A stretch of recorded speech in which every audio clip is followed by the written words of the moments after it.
सबको समा रहा। प्रभु शरण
जीवन की नैया कर दे प्रभु के हवाले, प्रभु के हवाले। जैसे वो चाहे वैसे, जैसे वो चाहे वैसे इसको संभाले, इसको संभाले। जीवन की नैया कर दे प्रभु के हवाले, प्रभु के हवाले।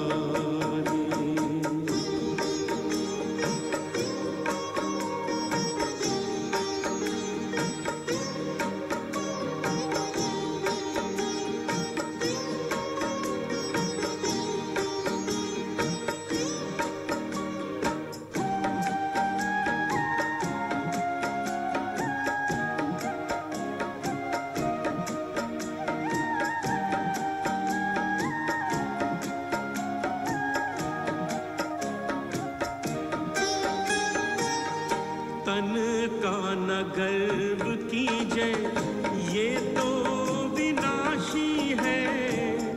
तू तो है चेतन आत्मा, ज्योति अविनाशी है। ज्योति सागर पिता को दिल में बसा ले, दिल में बसा ले। राहों में भर जाएंगे तेरे उजाले, तेरे उजाले। जीवन की नैया कर दे प्रभु के हवाले, प्रभु के हवाले।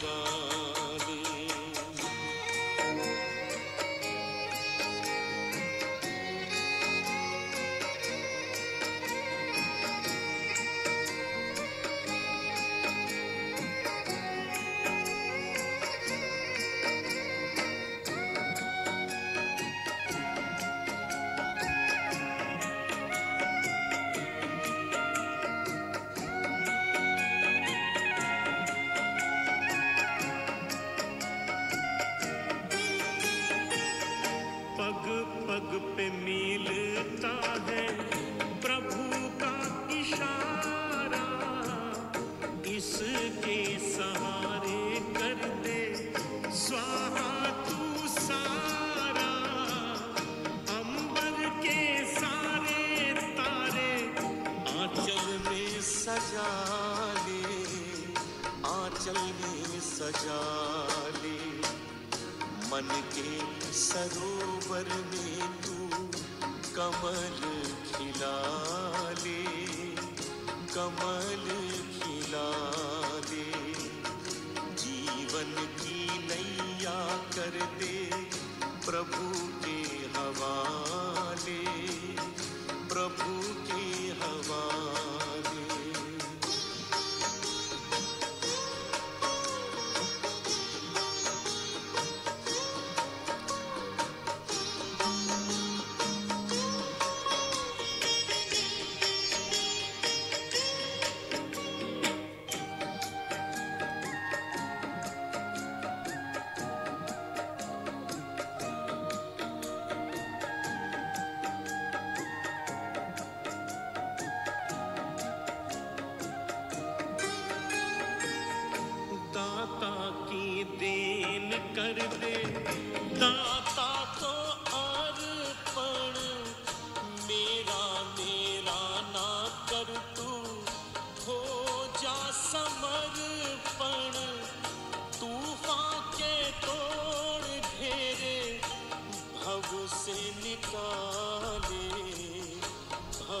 से निकाले, दे दे पतवार काहे चिंता को पाले, चिंता को पाले।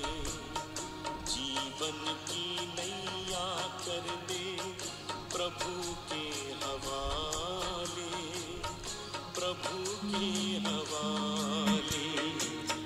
जैसे वो चाहे वैसे, जैसे वो चाहे वैसे इसको संभाले, इसको संभाले।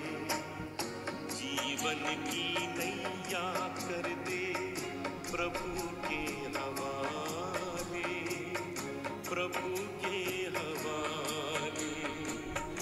जीवन की नैया कर दे प्रभु के हवाले, प्रभु के हवाले। जीवन की नैया कर दे प्रभु के हवाले, प्रभु के हवाले।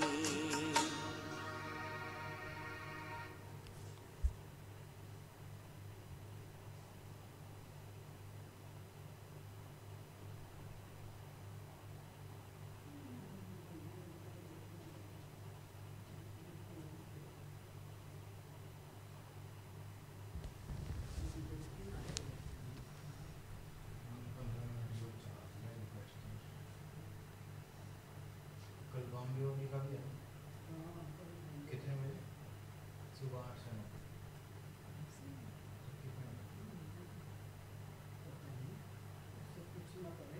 भाई का भी टेस्ट करवाना था।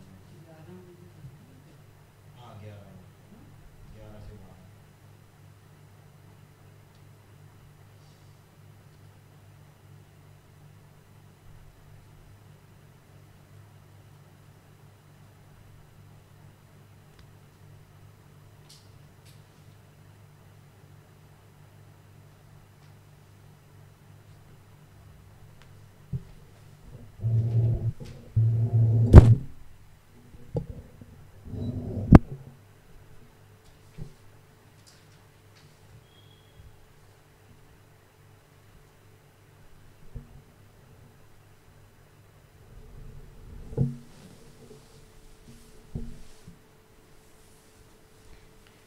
अब उस बहन का कर दूं पहले या?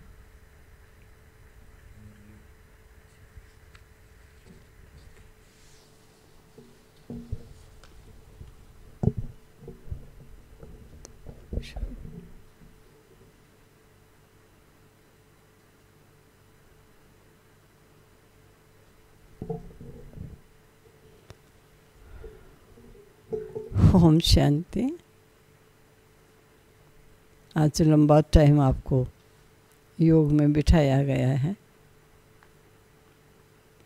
अच्छा है, मैं समझती हूँ कि ये हमारे लिए बहुत मुकद्दर की बात है कि हमें इतना टाइम मिला, और तब मिला जब हम बाबा के बच्चे बन गए, ताकि ईश्वरीय आज्ञाओं को हम अपने जीवन में पूर्ण रूपेण धारण कर सकें। और मैं समझती हूँ कि ये समय बड़ा कीमती समय है, जिसमें बाबा कहते थे मिर्वा मौत मलू का शिकार। तो समझते थे शायद लास्ट में जब बड़ा भारी विनाश आएगा ऐसा ऐसा होगा। अभी हम देखते हैं कि चारों तरफ लोग परेशान हैं, अशांत हैं, चिंतित हैं, तनावपूर्ण स्थिति में जी रहे हैं। ये सब क्या हुआ, ये कैसे हुआ, ये कब ठीक होगा, इस द्वंद्व में और इन प्रश्नों में हैं। जबकि बाबा के बच्चे ये समझते हैं कि ये बाबा का कहा हुआ था कि ऐसे हालात आएंगे, आप अपनी स्थिति को बना लेना। तो लगता है मिर्वा मौत मलू का शिकार, ये वो समय चल रहा है जब हम बच्चे खुशी खुशी ये समझ रहे हैं कि ये हमारी कमाई का टाइम। जब मैं समाचार सुनती हूँ चारों तरफ, कोई कहते हैं मैंने 72 घंटे का मौन रखा, कोई कहता है मैंने 3 दिन का साइलेंस रखा और कोशिश की कि मन से भी मेरे कोई विचार ऐसे ना चले जो वेस्ट हों, या जो ऐसे विचार हों जिनका मेरे जीवन से कोई संबंध ना हो। ऐसा कोई भी विचार मेरे को ना चले। मैंने बहुत अटेंशन रखा। मैं 3 दिन बड़ा सफ़र रहा। कई तो अपने कितने कितने घंटे का योग बताते हैं। तो मैं ये समझती हूँ कि सब ब्राह्मण कुलभूषण बड़े सीरियस हो गए हैं अपने पुरुषार्थ। जैसे आज ही एक बहन सुना रही थी कि बाबा कहते हैं बचत का बजट बनाओ। तो अभी इस समय हमको अपने जीवन में ऐसा बजट बनाना है जिस बजट में बचत हो, और वो बचत किस प्रकार की हो कि हमारा समय, हमारे संकल्प, हमारा श्वास, हमारा वचन जो वेस्ट जाता था उसको हमने वहाँ से बचाया और बचाकर उसको जमा किया। क्योंकि और नाजुक समय अगर आ जाए, क्योंकि हम समझते हैं कि जब तक मनुष्य की मनोवृत्तियाँ नहीं बदलेंगी, मनुष्य के विचारों में परिवर्तन नहीं आएगा, नैतिकता का उत्थान नहीं होगा, तब तक परिस्थितियाँ दिनों दिन किस प्रकार की होंगी ये आप अंदाज़ा लगा सकते हैं। इसलिए बाबा हम बच्चों को कहते हैं अपने पास इतना स्टॉक जमा करके रखो जो ऐसे टाइम पर आप इस स्टॉक से फ़ायदा उठा सको। जैसे आज ही सुना रही थी बहन कि अपने पास पैसे जमा थे थोड़े बहुत, तो ऐसे टाइम पर हमने आराम से कुछ ना कुछ चीज़ जो लेनी थी ले ली और डिफ़िकल्टी नहीं हुई। लेकिन जिनके पास सुबह का आया खाया, शाम के लिए नहीं है, कमाया तो खाया, और अगर कमाया नहीं तो भूख बैठे हैं। तो बाबा कहता है अगर ऐसा हालात आ जाएंगे तो आप सोचिए, अगर आपके पास डिपॉजिट नहीं होगा तो आपकी तो वही हालत होगी कि आया था तो खाया था, आया नहीं तो भूखे बैठे। तो ऐसी हालत ब्राह्मण बच्चों की नहीं आनी चाहिए। ब्राह्मण बच्चे बाबा का शो करने वाले, इसलिए हम अपनी कमाई को अच्छी तरह जमा कर लें, इस बात का टेंशन दें। तो आज प्यारे बाबा के 25 तारीख के महावाक्य हैं, 25 मई 2020 के, जिसमें बाबा ने बहुत सुंदर कहा, मीठे बच्चे याद में रहने की मेहनत करो तो क्या होगा, पावन बनते जाओगे। अभी बाप तुम्हें पढ़ा रहे हैं, फिर साथ ले जाएंगे, क्योंकि पावन भी बनना है, ज्ञान के गुणों से स्वयं को सजाना भी है, और फिर बाबा के साथ समानता की स्थिति ला करके बाबा के साथ घर भी जाना है। तो बाबा ने तीनों बातें सुना दी, पावन भी बनना है, पढ़ा भी रहा हूँ और घर साथ भी ले जाऊँगा। तीनों चीज़ों के लिए हम बच्चे अपनी तैयारी कर रहे हैं।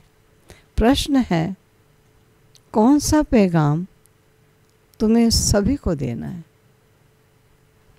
कौन सा पैगाम तुम्हें सभी को देना है। अब सोच लिया सबने। बाबा का आज बहुत ना केवल हम बच्चों को इशारा है, बहुत सुंदर बात कह रहे हैं। ये इशारा सबको बड़े प्यार से, युक्ति से, माधुर्य से सबको पहुंचाओ। कौन सा है?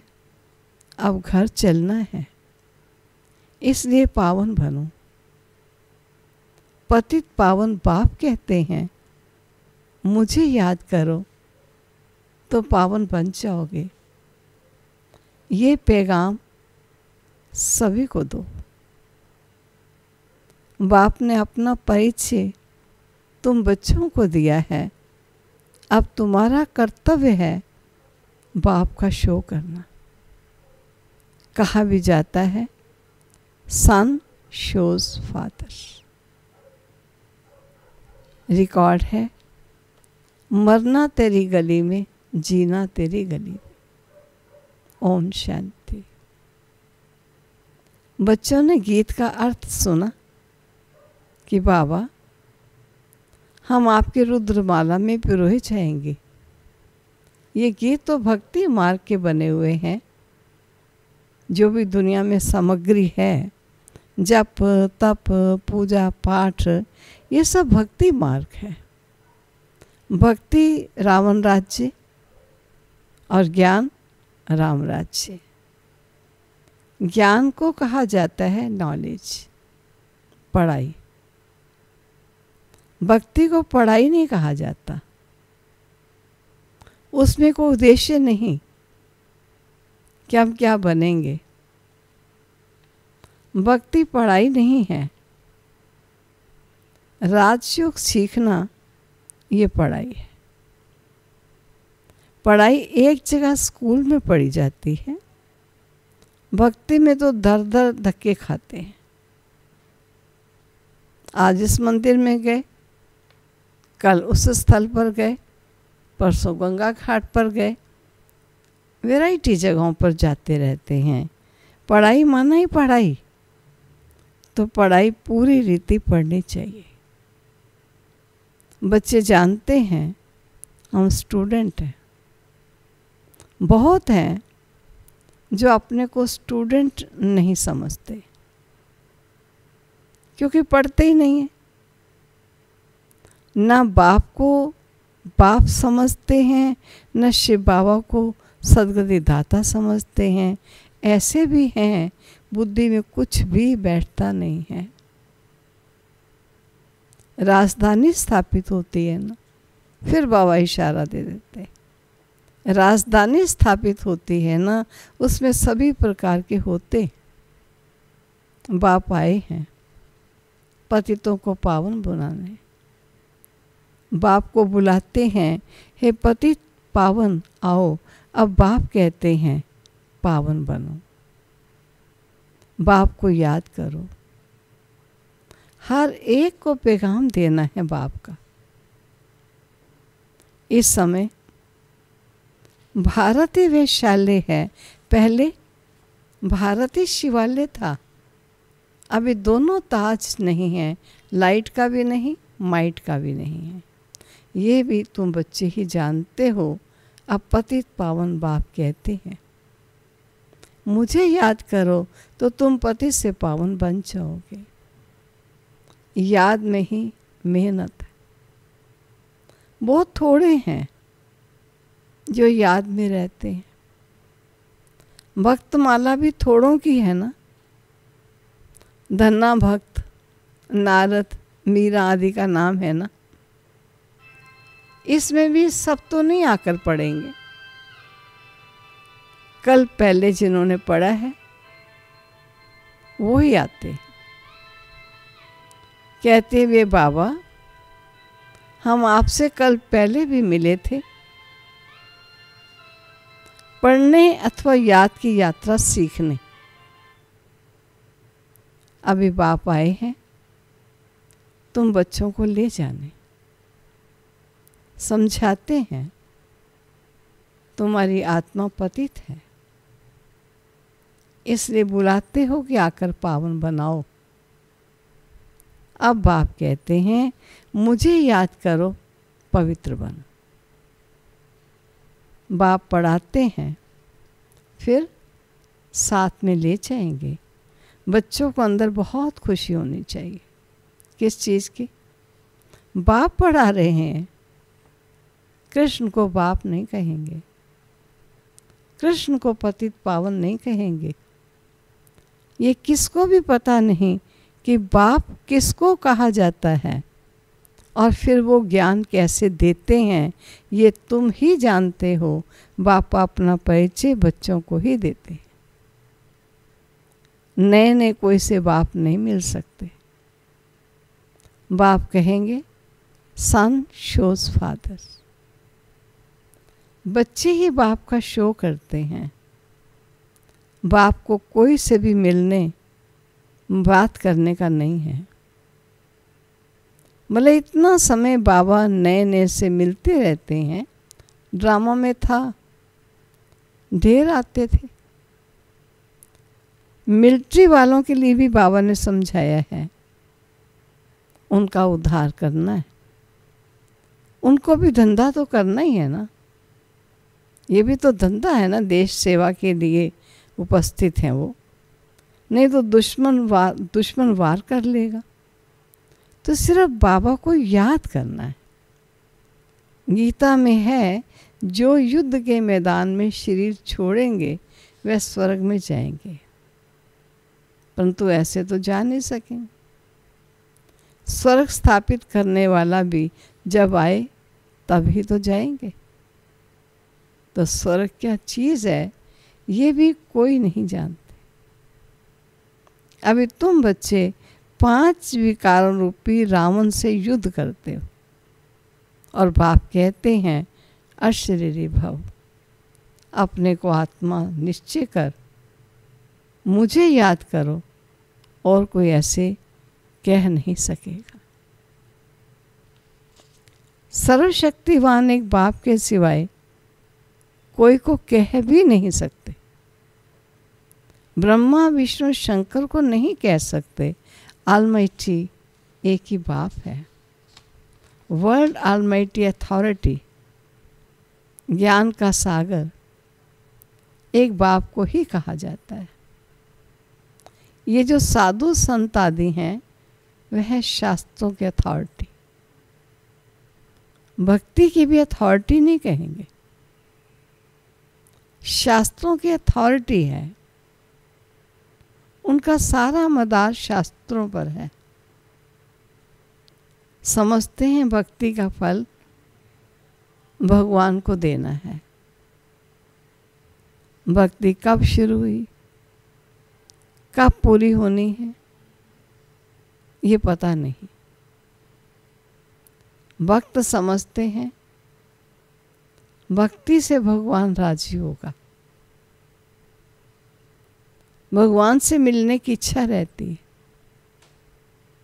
परंतु वह किसकी भक्ति में राजी होगा? जरूर उनको ही भक्ति करेंगे, उनकी ही भक्ति करेंगे तब तो राजी होगा ना। तुम शंकर की भक्ति करो तो बाप राजी कैसे होगा? क्या हनुमान की भक्ति करोगे तो बाप राजी होगा? दीदार हो जाता है, जिसमें जिसकी भावना है दर्शन हो सकते हैं, बाकी मिलता कुछ नहीं। बाप कहते हैं मैं भले साक्षात्कार कराता हूँ, उसमें कोई शक नहीं है, परंतु ऐसे नहीं कि मेरे साथ आकर मिलेंगे, नहीं, तुम मेरे साथ मिलते हो। बच्चों को बाबा कहता है जब तुम मुझे पहचान से याद करते हो तो तुम मेरे साथ आकर मिलते हो। भक्त भक्ति करता है भगवान से मिलने के लिए। कहते हैं पता नहीं कि भगवान किस रूप में आकर मिले, इसलिए उसे कहा जाता है ब्लाइंड फेथ।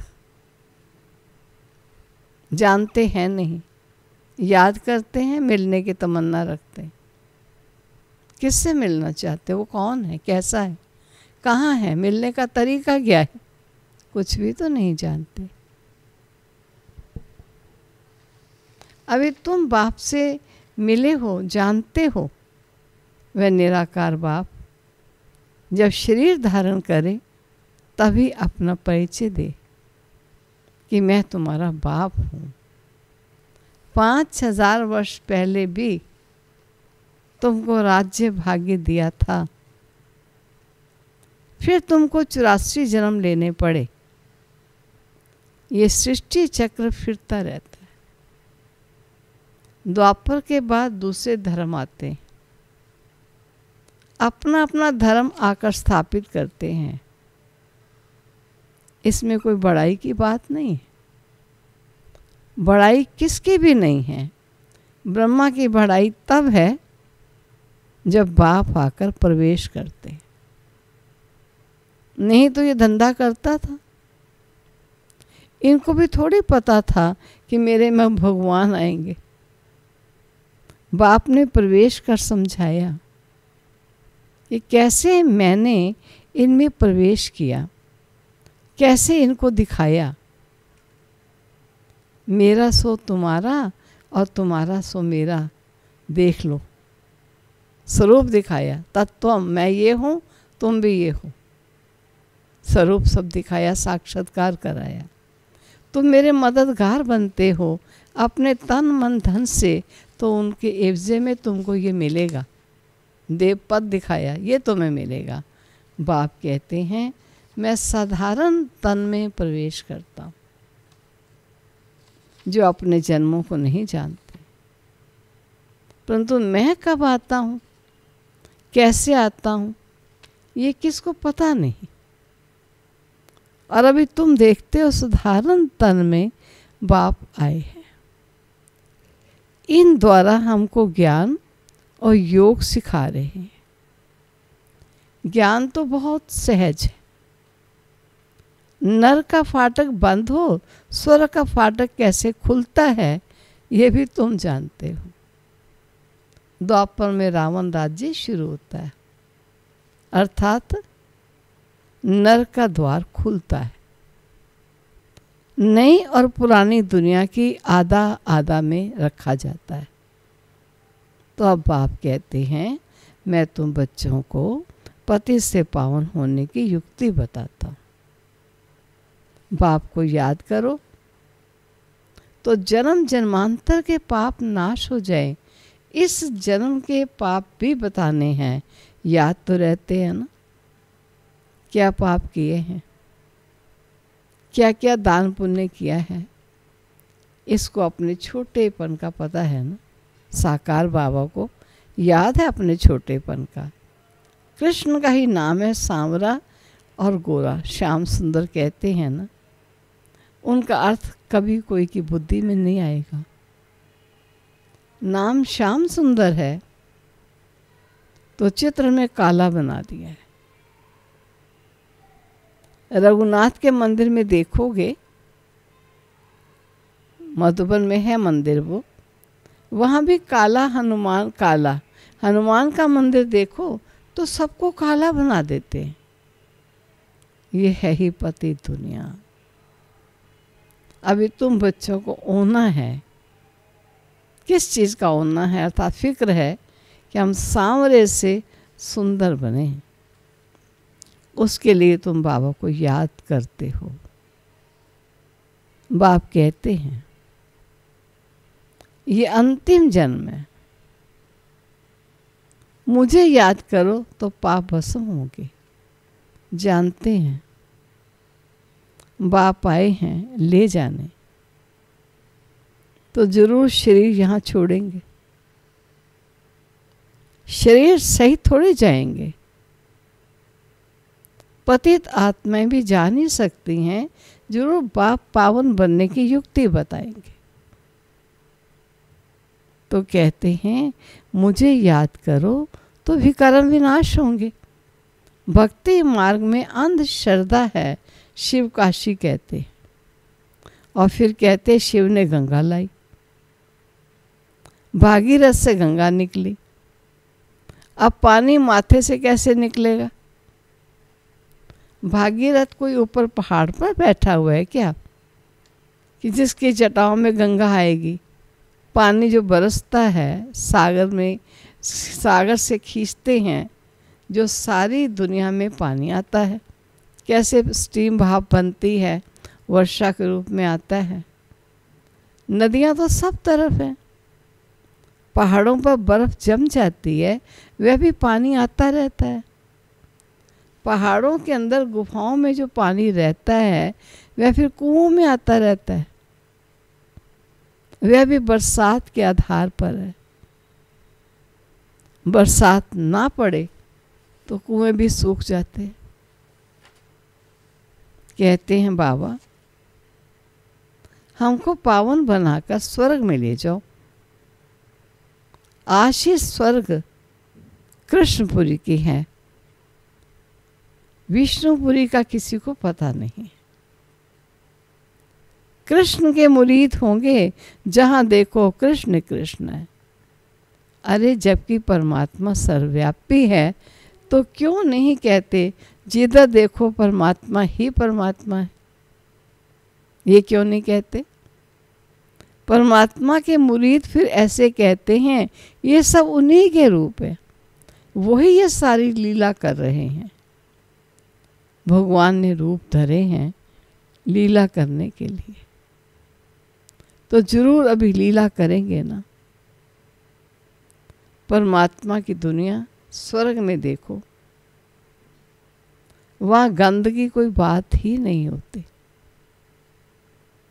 यहाँ तो गंद ही गंद है। और फिर यहाँ कह देते हैं परमात्मा सर्वव्यापी है, परमात्मा ही सुख देता है। बच्चा आया सुख हुआ, मरा तो दुख हुआ। अरे भगवान ने तुमको चीज़ दी, फिर ली, तो इसमें तुमको रोने की क्या दरकार है? जब कहते भगवान ने बच्चा दिया, जब उसने ले लिया, फिर रोने की क्या दरकार है? सतयुग में ये रोने आदि का दुख होता नहीं। मोहजीत राजा का दृष्टांत दिखाया है, वह सब है झूठे दृष्टांत। कि तुम्हारे बेटे को शेर खा गया, मैं उसके ये कपड़े लाया हूँ, खून से लथपथ पड़े हुए थे। राजा को दिखाया, रानी को दिखाया, रैयत को दिखाया, किसी को भी दुख नहीं हुआ। ऐसी कहानी बनाई हुई है कि वहाँ सारे मोहजीत थे, उनमें कोई सार नहीं है। ये जो कहानियाँ बनी हैं, सतयुग में ऋषि मुनि आदि होते ही नहीं, और यहाँ भी ऐसी बात हो नहीं सकती है। ऐसा कोई मोहजित राजा हो ही नहीं सकता। भगवानुवाच्य यादव कौरव पांडव क्या करत भय, तुम्हारा बाप से योग है, और बाप कहते हैं मैं तुम बच्चों के द्वारा भारत को स्वर्ग बनाता हूं। अब जो पवित्र बनते हैं वे पवित्र दुनिया के मालिक बनेंगे। कोई भी मिले उनको ये बोलो, भगवान कहते हैं मामे कम याद करो, मेरे से प्रीत लगाओ और कोई को याद ना करो। ये है अबे बिचारी याद। यहाँ कोई जल आदि नहीं चढ़ाना है।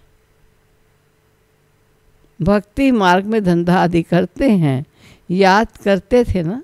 गुरु लोग भी कहते हैं मुझे याद करो, अपने पति को याद नहीं करो तो मुझे करो।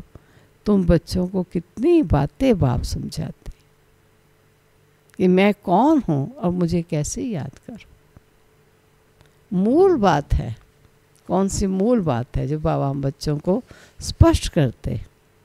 मूल बात है कि सबको पैगाम दो। बाबा कहते हैं मामे कम याद करो। बाबा माना ही भगवान, भगवान निराकार है। कृष्ण को सब भगवान नहीं कहेंगे, कृष्ण तो बच्चा है। शिव बाबा इसमें ना होता तो तुम होते क्या? शिव बाबा ने इन द्वारा तुमको एडॉप्ट किया, अपना बनाया। ये माता भी है, पिता भी है। ब्रह्मा बाबा माँ भी है, पिता भी है। माता तो साकार में चाहिए ना, वह तो है ही पिता। तो ऐसी ऐसी बातें अच्छी रीति धारण करो। तुम बच्चों को कभी भी किसी भी बात में मूंझना नहीं, कंफ्यूज नहीं हो जाओ। बताने वाला सत्य सर्वसमर्थ प्रभु है, वो स्वयं स्पष्ट कर देगा। अगर आपको स्पष्ट नहीं है तो मूंझो नहीं, बाबा बताता जाएगा। पढ़ाई को कभी नहीं छोड़ना। कई बच्चे संग दोष में आकर रूठ कर अपनी पाठशाला खोल देते।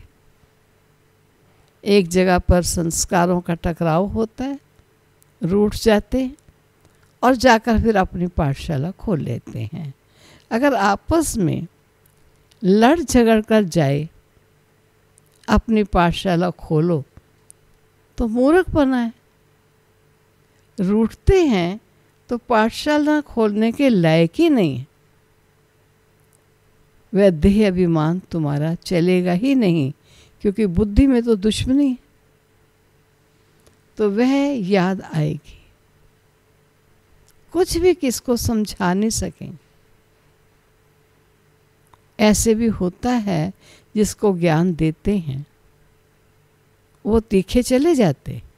कई बार ऐसे लोग जो दूसरों को ज्ञान सुनाएंगे, ज्ञान सुनाने का उनका ढंग बहुत अच्छा होता है, वो ज्ञान सुनाएंगे, वो तीखे चले जाते हैं और खुद गिर पड़ते, क्योंकि मन में वो कुटिलता, वो वैर वैमनस्य की भावनाएं वो तो भरी हुई हैं।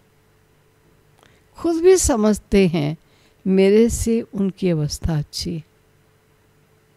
पढ़ने वाला राजा बन जाए और पढ़ाने वाला दास दासी बन जाते, ऐसे ऐसे भी है।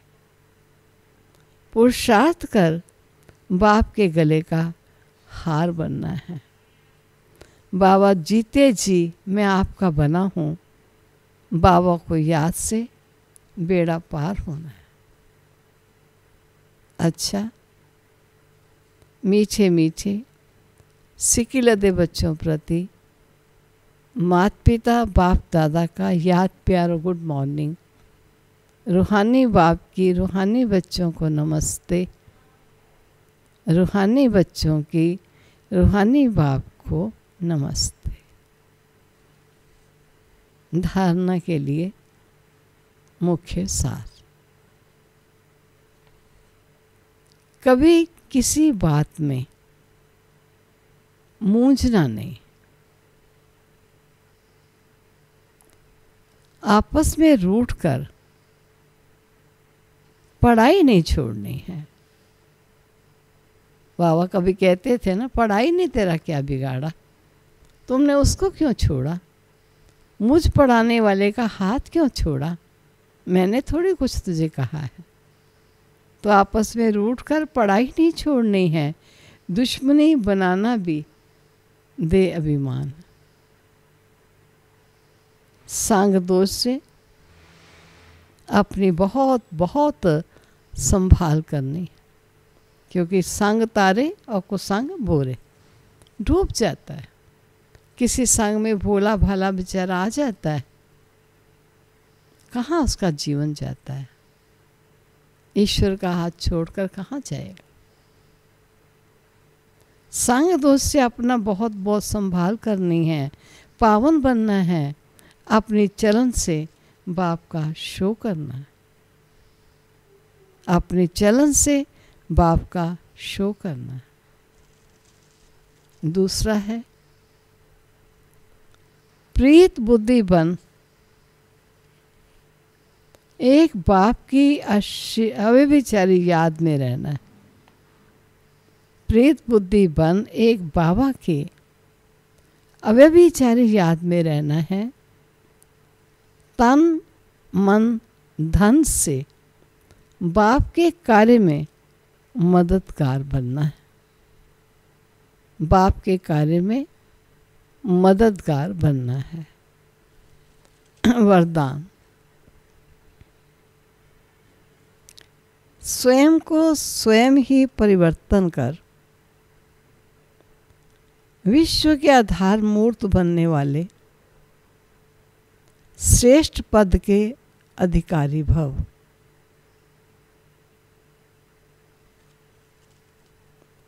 श्रेष्ठ पद पाने के लिए बाप दादा की यही शिक्षा है कि बच्चे स्वयं को बदलो।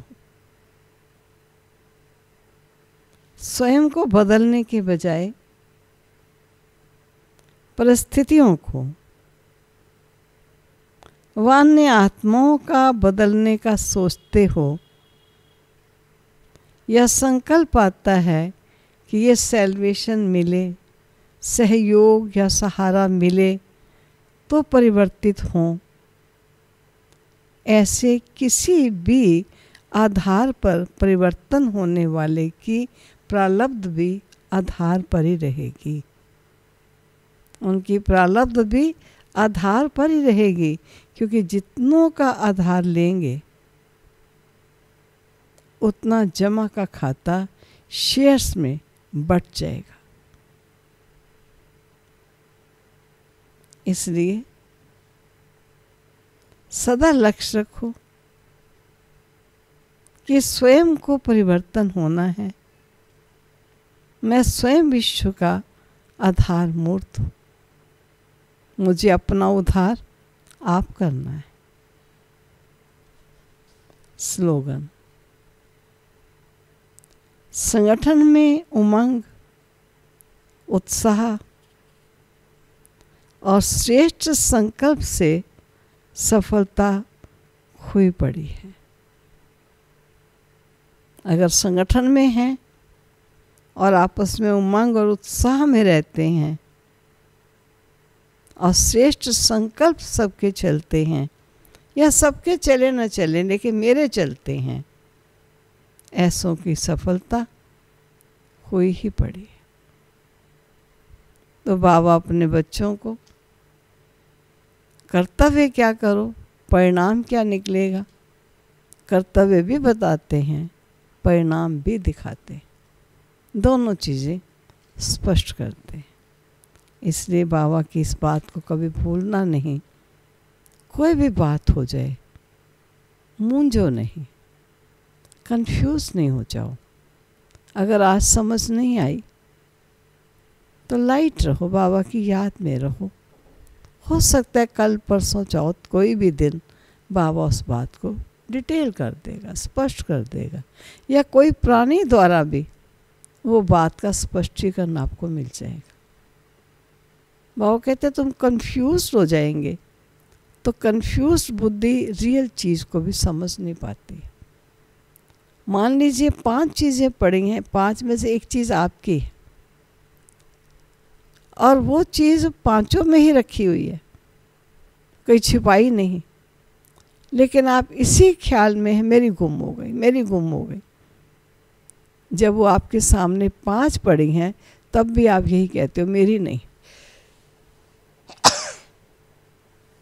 सॉरी, मेरी नहीं, मेरी गुम हो गई। भाई ध्यान से देखो तो सही। नहीं, मैं कह रही हूँ ना मेरी है ही नहीं, मेरी है ही नहीं, मेरी गुम हो गई। मैं गई कल, जब वहाँ गई थी मुझे लगता है वहीं से किसने उठा ली।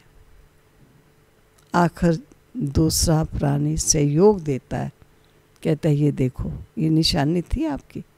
कहते हैं हाँ, तो ये निशानी चारों पर देखो, औरों पर है नहीं है, तो ये किसकी होगी? ये देखो इस तरफ, आप बताते थे ना इस सन का मेरा ये सिक्का है, हाँ अब देखो इसमें कौन सा सन लिखा हुआ है, वही लिखा है जो आप, तो ये आपकी है, हाँ। तो जब आपकी है तो फिर ये क्यों नहीं कहते ये मेरी है? नहीं, मैंने सोचा कि मैं वहाँ गई थी, हो सकता है कि वहीं मेरी गिर गई और वहाँ से गिरी हुई चीज़ यहाँ कैसे आएगी, इसलिए मैं ध्यान से देख ही नहीं रही थी। क्योंकि इतना पक्का हो जाता है कि मैं वहाँ गई और वो गिर गई, और वहाँ गिरने पर वो चीज़ यहाँ तक आ ही नहीं सकती और आई नहीं। इसलिए यहाँ सामने, आँखों के सामने पड़ी होने पर भी उसका विश्वास नहीं होता। तो बाबा हम बच्चों को कहता है कभी भी किसी बात में कंफ्यूज नहीं हो जाओ, समझ कर हर चीज़ को मानो और अपने जीवन को आगे बढ़ाओ। ठीक है, चलो चलते हैं अपने प्यारे बाबा के पास।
सुख कर ये मंत्र मन हर